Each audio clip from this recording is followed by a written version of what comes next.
Yeah, so just talking about that, just in our daily lives, I want to talk about stress because this is something that comes up in the book, right? This is Yeah, obviously something that touches all of us in some way or another. And you mentioned the fundamentals of health, right? Eating, sleeping, moving, loving, and finding purpose. And I have a feeling that stress has an impact on all of these areas, right?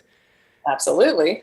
And In, in both in directions, both right? directions, yeah, which is a good point as well. There's a reason why we have stress, and I'm curious to know, like, why has it become such an issue today? Is it because of our environment is so different? Our stimulations are so diverse and completely different than what we were designed to do as human beings? Or Yeah. have we always been stressed? Have human beings always been this kind of overridden by these responses?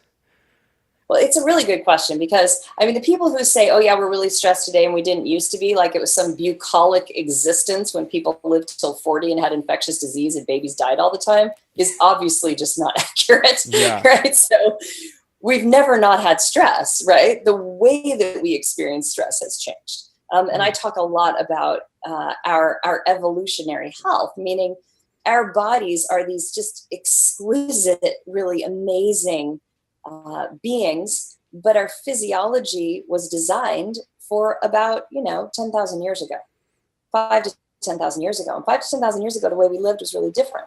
And in fact, it was not that different until a couple hundred years ago. And in some parts of the planet, it's still that way, right? If you go into the deep South American rainforest or to parts of Africa, people are still living like we lived 5,000 years ago or 1,000 years ago. Yeah. And their physiology is very much in tune with that environment. But for us, our body is made to sleep when it's dark, right? To go to sleep when it's dark, to get up when it's light. It's made to be active all day long because if you weren't active, basically you couldn't survive. You had to get firewood, you had to provide shelter, you had to find food.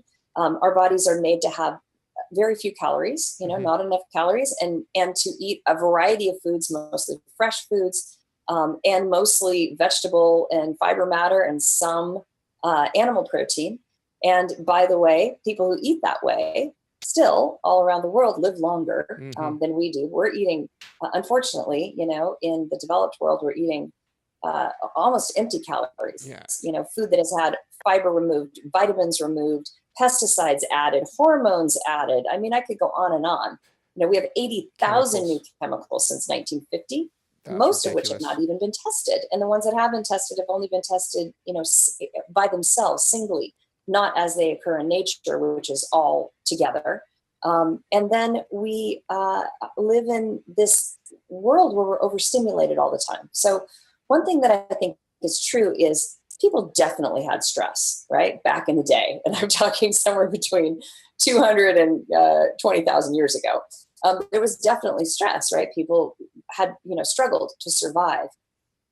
But stresses came typically, all at once, like, oh, the lion is now loose in the village, right? That is a big stress. You should have a stress response. But once the lion is gone, your stress response should return to normal. And then you've got a fairly normal life where you're doing the tasks you usually do, you're related to the people you know. Now we have this world where instead of knowing somewhere between I think they think people lived in groups of somewhere between 100 and 1,000 people, no more than that, um, and usually less, usually closer to 150. Mm. And in that case, you could really know everybody. And so you knew the tragedies and the accomplishments and celebrations of a smaller number of people. And we're now exposed to people all over the globe all the time. Now, I don't think that's bad. I just think it's a fact.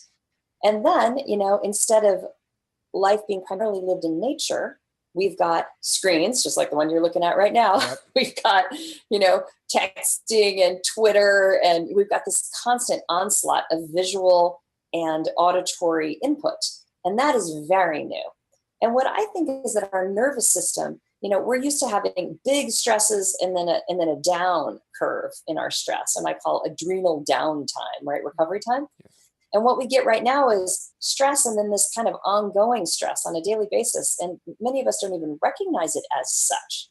You have to get away from your life for a good 3 weeks before you actually settle into what is a normal natural baseline for most people. Wow.